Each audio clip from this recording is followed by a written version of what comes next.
इस वीडियो में हम बात करेंगे कामिका एकादशी की कथा। भगवान से जब धर्मराज पूछते हैं तो भगवान श्री कृष्ण कहते हैं, हे धर्मराज, बहुत ही सुंदर श्रावण मास के कृष्ण पक्ष की जो एकादशी है उसका नाम कामिका एकादशी है। प्रत्येक मनोकामनाओं को पूर्ण करने वाली।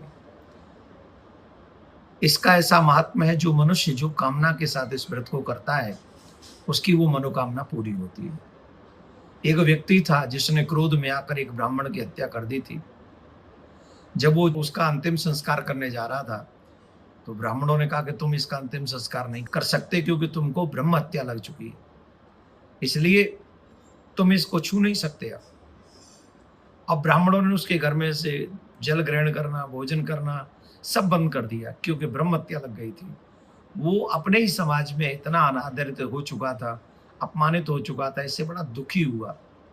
फिर एक दिन उसे एक संत का दर्शन हुआ और संत से अपना दुख जब रोया तो उन्होंने कहा कि श्रावण मास की शुक्ल पक्ष की एकादशी का व्रत करो, इस व्रत से तुम्हारे सारे कष्ट दूर हो जाएंगे। ऋषियों जैसे संत ने कहा था उसके कथन अनुसार ही उसने वो व्रत किया और व्रत करने के बाद स्वप्न में भगवान का दर्शन हुआ और उस स्वप्न में भगवान ने कहा कि अब तुम ब्रह्म हत्या से मुक्त हो गए हो, अब तो हमारे धाम में आओ। तो ये बहुत सुंदर व्रत है। हमें कामिका एकादशी का व्रत करना चाहिए जो कि 9 अगस्त को होगा और 10 अगस्त को इसका पारायण हम लोग करेंगे। और पारायण का समय जो होगा अपने अपने सूर्योदय के हिसाब से आप लोग अपनी देश अपनी कंट्री में देख लें। और वैसे प्रमुख समय 5:51 से लेके 7:55 तक रहेगा। एक बात और सुन लें, जो फल काशी, नैमिषारण्य, पुष्कर में स्नान से मिलता है उससे भी ज्यादा फल भगवान विष्णु की पूजा करने से प्राप्त हो जाता है। प्रातः काल उठे, स्नान करें, संकल्प करें, ब्रह्मचर्य का पालन करें, सत्य बोले, अहिंसा वादी बने रहे, हिंसा न करें और कोई उल्टी सीधी शब्द भी मुख से न निकले। भगवान का पूजन हो, तुलसी दल अवश्य अर्पण करें। ऐसा व्रत करें, रात्रि में जागरण करें। प्रिया कांजू आपकी प्रत्येक मनोकामना पूर्ण करेंगे। राधे राधे। कामिका एकादशी की रात्रि में तुलसी के आगे दीपक अवश्य जलाना चाहिए। उस दिन दीपक दान का बहुत बहुत बहुत बड़ा महात्म्य है। चित्रगुप्त भी अपनी वाणी से उसका वर्णन नहीं कर सकते हैं।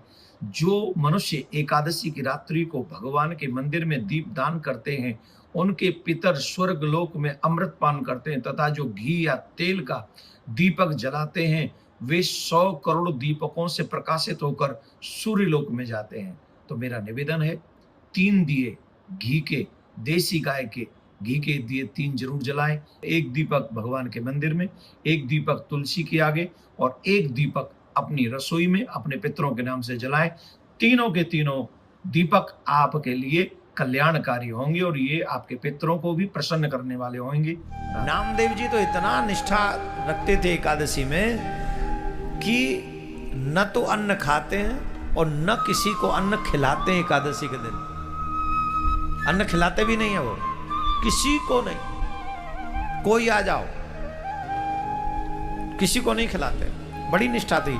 एक बार ठाकुर जी ने सोचा नामदेव जी की एकादशी की निष्ठा की परीक्षा लेनी चाहिए।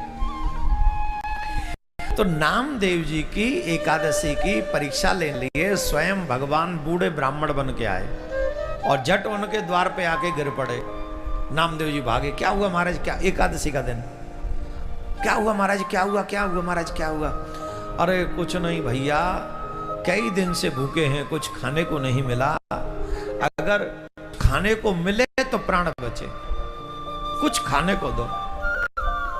बोले महाराज अब तो आज तो एकादशी है, आज क्या खाओगे। अरे बोले आप एकादशी नहीं रहते। अरे बोले भैया तुम जानते तो हो 5 साल तक बच्चा और 90 साल के बाद एकादशी न रहे तो उसे कोई दोष नहीं लगता और हमारी आयु है 120 वर्ष, 25 वर्ष, 125 साल के हो गए हम, इतने बूढ़े बन के गए, 125 साल के हो गए। अब रहा नहीं जाता, 3 दिन से वैसे ही कुछ खाने को नहीं मिला, अभी अगर कुछ खाने को नहीं मिला तो हमारे प्राण निकल जाएंगे। नामदेव जी बोले तो और कितना जियोगे, और कितना जीने की इच्छा है? लोग 100 साल में चले जाएं बहुत है, तुम तो महायात्रा कर चुके, 120 इनफ होती है, 125 जी चुके हो, लीला पूरी होने दो। और आज वैसे एकादशी, आज प्राण निकल गए तो फिर लौट के नहीं आना पड़ेगा, आज तो बैकुंठनाथ के दरवाजे खुले, आज के दिन जो मरेगा सीधे बैकुंठ जाएगा। अरे नहीं नाम भाई कुछ दो खाने को, तो बोले ठीक है हम अन्न तो नहीं देंगे, आप दूध ले लो, आप कुछ दही खा लो, आप कुछ फल फूल खा लो। बोले कुछ नहीं खाएंगे, हम बचेंगे तभी जब हमें दाल भात खाने को मिले। अब भीड़ इकट्ठी हो गई, नामदेव तो एकादशी के दिन किसी कुछ देता ही नहीं, अब क्या होगा? बोले महाराज देखो चाहे आपको कुछ भी हो, हम तो अन्न नहीं देंगे आपको, फल खाने फल ले लो, दूध ले लो, और जो चाहिए सो ले लो, पर अन्न नहीं देंगे। अरे हमारे प्राण निकल जाएंगे, हमारे प्राण निकल जाएंगे। बोले प्राण निकल जाएंगे, निकल जाने दो, तुम्हारे प्राण निकल जाओ, आज का दिन तो अच्छा है, बड़ा श्रेष्ठ एकादशी का दिन है, बहुत सुंदर दिन, पर तुम्हें तो अन्न नहीं देंगे। अब महाराज तो आए थे परीक्षा लेने को, धड़ाम से गिर पड़े, प्राण निकल गए, प्राण निकल गए महाराज ब्राह्मण देवता के। हो जैसे ही प्राण निकले गांव वाले इकट्ठे हो गए, अरे राम राम राम राम राम राम राम राम राम, इसको तो ब्रह्म हत्या लग गई काशी के दिन। देखो इस बूढ़े ब्राह्मण को, अरे दे देता भोजन, खाने कर लेता भोजन, क्या जाता? अरे बता बड़ा धर्मात्मा बन रहा। गांव वाले शुरू, दुनिया वाले तो ऐसे ही है ना, हर जगह पे खिंचाई करना प्रारंभ कर देते, कर दी शुरू। अरे राम राम राम राम, इसके द्वार पे ब्राह्मण मर गया, ब्राह्मण मर गया, ब्राह्मण मर गया, अब तो हमें से ब्रह्म दोष लग गया, अब कुएं से पानी नहीं भरेगा, हम तो जे अपने हुक्का पानी सब बनते रहा। नामदेव जी बोले जो प्रभु की इच्छा। फिर भी उन्होंने एकादशी का व्रत नहीं छोड़ा, एकादशी का व्रत किया, और व्रत करने के बाद सुबह पारायण किया, और पारायण करने के बाद अपनी पत्नी से बोले देवी देखो ब्रह्म हत्या लग गई, गांव वालों ने हमको छोड़ दिया, अब हमको जो है अग्नि में प्रवेश करना होगा। क्यों? क्योंकि ब्रह्म हत्या ये कोई साधारण दोष नहीं है, तो अब हम इस शरीर को रख के करेंगे क्या? ब्राह्मण देव को चिता में बैठा लेंगे और इन्हीं के साथ हम भी समा जाएंगे। तो देवी बोली मैं भी आप ही के संग समाऊंगी। बच्चा बोला मैं भी आप ही के साथ अग्नि में प्रवेश करूंगा। देखो धर्म निष्ठा, इसको कहते हैं निष्ठा।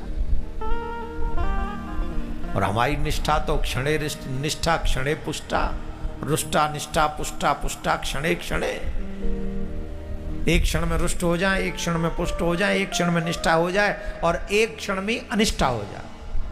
हमारी कोई निष्ठा की वैल्यू नहीं, पता ही नहीं कब होगी और कब निकल जाएगी। ये ठीक नहीं है। अपने इष्ट में सच्ची निष्ठा रखो, अपने गुरु मंत्र में सच्ची निष्ठा रखो, अपने गुरु वाक्य में सच्ची निष्ठा रखो। अगर सच्ची निष्ठा है तो तुम्हें भगवान को ढूंढने नहीं जाना पड़ेगा, भगवान तुम्हें ढूंढते हुए यहां पहुंच जाएंगे। यहां ढूंढते हुए तुम्हें पहुंचे भगवान, तुम्हें नहीं ढूंढने जाना, तुम नहीं जाओगे ढूंढने, भगवान ढूंढने आएंगे तुम्हें। अब तो महाराज सब गांव वाले देख रहे थे चिता में जाएगा, ये भी समाएगा, सब लोग पहुंच गए। अब महाराज पहले तो ब्राह्मण बहुत लंबा चौड़ा चिता बनाया, वो चिता में अग्नि लगाई, ब्राह्मण का शरीर उस पर रखा और ब्राह्मण का शरीर रखा, उसमें जैसे ही अग्नि लगाई और फिर जैसे ही नामदेव जाने लगे तो भगवान को लगा हो गई परीक्षा। और 125 साल के बूढ़े ब्राह्मण बन के लेटे हुए चिता पे, और चिता पे जब लेटे हुए तो जैसे अग्नि ने थोड़ा सा स्पर्श किया होगा, ठाकुर जी कुलबुलाए होंगे अंदर ही अंदर, और जैसे ही थोड़ा गरम गरम लगा होगा तो ठाकुर जी तो लीला करते, ठाकुर जी ऐसे तो है नहीं, अग्नि में क्या सामर्थ्य जो ठाकुर जी को जला सके, क्या उसकी इतनी वैल्यू है?